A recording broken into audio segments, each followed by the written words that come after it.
예레미야 2장 1에서 12절 말씀입니다. 2장. 여호와의 말씀이 내게 임하니라. 이르시되 가서 예루살렘의 귀에 외칠지니라. 여호와께서 이와 같이 말씀하시기를 내가 너를 위하여 내 청년 때의 인애와 내 신혼 때의 사랑을 기억하노니 곧 씨 뿌리지 못하는 땅 그 광야에서 나를 따랐음이니라. 이스라엘은 여호와를 위한 성물 곧 그의 소산 중 첫 열매이니 그를 삼키는 자면 모두 벌을 받아 재앙이 그들에게 닥치리라. 여호와의 말씀이니라. 사랑하는 형제 여러분, 3월 4일 토요일 새벽 묵상에 오신 것을 환영합니다. 예레미야는 요시야 왕 제위 13년에 선지자로 부르심을 받고 요시야의 종교 개혁을 거쳐서 무기또 전투에서의 요시야 전사 이후에 개혁의 등불을 잃은 유다의 쓰러져가는 운명 속에서 남유다의 빛을 밝혔습니다. 예레미야가 빛을 밝혔지만 그러나 요시야 이후 왕들인 여호아하스, 여호야김, 여호야긴, 시드기야는 한결같이 예레미야의 경고의 권면을 거부했는데요. 이처럼 악한 왕들 치하에서 약 50년에 걸친 선지 활동을 기록한 예레미야서는 전반부 25장까지가 남유다를 향한 12편의 설교로 심판 경고입니다. 그 첫 설교가 본장에서 시작되어서 3장 5절까지입니다. 이 첫 설교는 요시야 왕의 통치기 중에 종교개혁을 단행하기 이전에 선포된 것으로 추정이 되고 있습니다. 먼저 하나님께서는 과거 광야 생활 당시에 하나님과 이스라엘 간에 돈독했던 관계를 회상하며 말씀을 시작하십니다.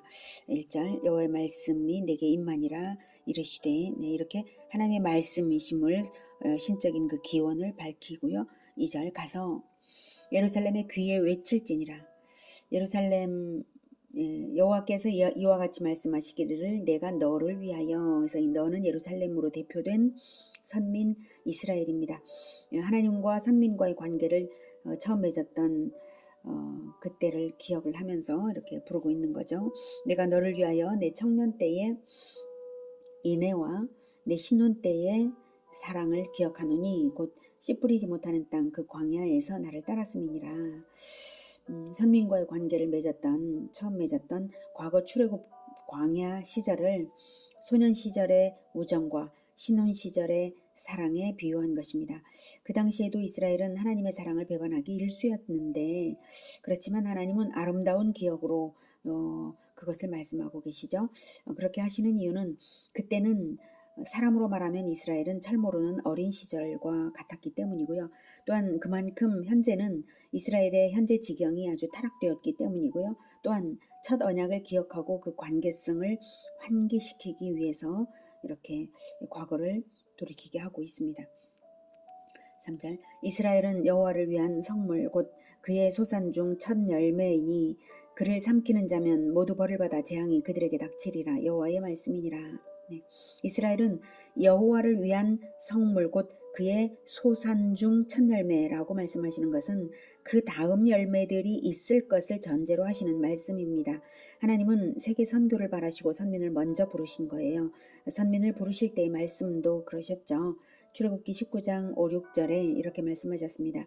세계가 다 내게 속하였나니 너희가 내 말을 잘 듣고 내 언약을 지키면 너희는 모든 민족 중에서 내 소유가 되겠고 너희가 내게 대하여 제사장 나라가 되며 거룩한 백성이 되리라. 너는 이 말을 이스라엘 자손에게 전할지니라. 이렇게 하셨어요. 이렇게 내 소유, 제사장 나라, 거룩한 백성이라는 말씀이 세계 선교 비전이 내포된 말씀인 것과 같은 맥락입니다. 이렇게 선민을 부르시기 위해 공을 들이신 세월만도 아브라함 때부터 1000년이 넘는 세월을 하나님께서 지극정성 사랑으로 하셨습니다. 그러니 이 첫 열매, 여호와의 소산 첫 열매, 즉 종자와도 같은 역할을 할 첫 열매가 얼마나 귀하겠습니까? 그러니 그러한 선민을 삼키는 자면 모두 벌을 받아 재앙이 그들에게 닥치리라 하시는 것입니다. 하나님의 백성을 실족하게 하는 자는 하나님이 용서를 하지 않으십니다. 4절 야곱의 집과 이스라엘의 집 모든 족속들아 여호와의 말씀을 들으라. 나 여호와가 이와 같이 말하노라. 너희 조상들이 내게서 무슨 불의함을 보았기에 나를 멀리하고 가서 헛된 것을 따라 헛되이 행하였느냐. 그들이 우리를 애굽 땅에서 인도하여 내시고 광야 곧 사막과 구덩이 땅 건조하고 사망의 그늘진 땅 사람이 그곳으로 다니지 아니하고 그곳에 사람이 거주하지 아니하는 땅을 우리가 통과하게 하시던 여호와께서 어디 계시냐 하고 말하지 아니하였도다. 내가 너희를 기름진 땅에 인도하여 그것의 열매와 그것의 아름다운 것을 먹게 하였거늘 너희가 이리로 들어와서는 내 땅을 더럽히고 내 기업을 역겨운 것으로 만들었으며 제사장들은 여호와께서 어디 계시냐 말하지 아니하였으며 율법을 다루는 자들은 나를 알지 못하며 관리들도 나에게 반역하며 선지자들은 바알의 이름으로 예언하고 무익한 것들을 따랐느니라. 네, 선민이 배반한 것을 책망하고 계십니다. 4절에 야곱의 집과 이스라엘의 집 모든 족속들아 이렇게 부르시는 그 영역은 남유다만은 아니고요. 요시야 왕의 통치 영역이 북이스라엘 멸망한 북이스라엘까지 회복되기도 했고요. 신앙개혁이 모든 영역 모든 지파를 대상으로 실시되었으니까요. 선민 이스라엘을 통칭하여 부르고 있습니다. 5절 나 여호와가 이와 같이 말하노라 너희 저 조상들이 내게서 무슨 불의함을 보았기에 나를 멀리하고 가서 헛된 것을 따라 헛되이 행하였느냐.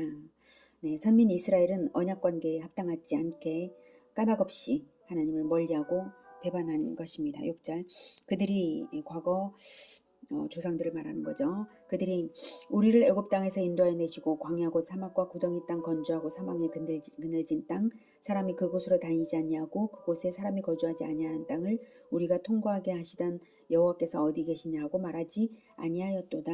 이 말은 이제 과거 선민 이스라엘은 여호와께서 어디 계시냐라고 말할 정도로 하나님을 무시하지는 않았다라는 말입니다. 과거의 그들은 사실상 사막과 구덩이 땅 건조하고 사망의 그늘진 땅 사람이 그곳으로 다니지 아니하고 사람이 거주하지 아니하는 땅을 통과했죠. 예, 그러면서도 왜 하나님이 정말 계시다면 이렇게 우리를 대접하냐고 원망하지 않았고 다만 우리를 애굽 땅에서 인도하여 내신 것을 기억하며 신의를 지켰다라는 뜻입니다. 그에 비하면 기름진 땅을 받은 너희는 어떻게 이럴 수가 있냐 하시는 것이죠. 7절 내가 너희를 기름진 땅에 인도하여 그것의 열매와 그것의 아름다운 것을 먹게 하였거늘 너희가 이리로 들어와서는 내 땅을 더럽히고 내 기업을 역겨운 것으로 만들었으며 제사장들은 여호와께서 어디 계시냐 말하지 아니하였으며 율법을 다루는 자들은 나를 알지 못하며 관리들도 나에게 반역하며 선지자들은 바알의 이름으로 예언하고 무익한 것들을 따랐느니라. 네. 선민 이스라엘은 기름진 땅을 받아놓고는 배반했습니다. 이렇게 배반하는 데에 가장 잘못한 사람들은 지도자들입니다. 제사장들, 율법을 다루는 자들, 관리들, 선지자들이 모두 제사장 나라로 세워지는 데에 그리스도의 대리자들임에도 불구하고 자기들의 중보자적 사명을 다하기는커녕 제사장이 하나님을 찾지 않고 제사장은 지금 여호와께서 어디 계시냐 즉 여호와를 찾자라고 해야 될 사람들인데 제사장 자체가 여호와는 어디 계십니까 하면서 찾지를 않고 또 율법을 다루는 자들이 율법을 몰라요. 하나님을 모르고 네, 그리고 선지자가 바알의 이름으로 예언했다는 것입니다.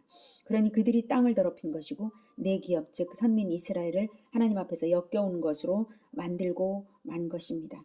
예, 그들이 바로 하나님의 그 첫 열매를 삼키는 자들이었던 것입니다.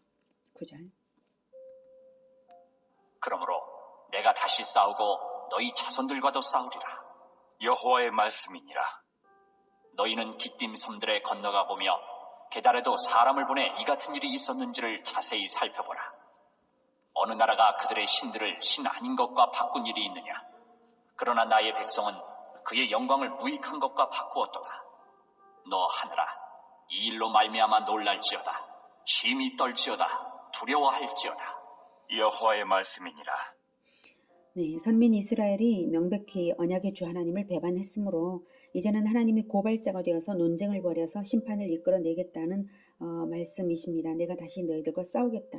또 너희 자손들과도 싸우겠다. 이렇게 말씀을 하시는 것은 계속해서 논쟁하겠다. 그리고 진리에 따라 심판을 하겠다. 이 뜻이죠. 네. 하나님이 심판권자이시지만 마치 원고가 되어서 고발하듯이 하시는 것은 진리의 하나님이시므로 진리대로 따져서 진리대로 심판하시겠다는 뜻이고요.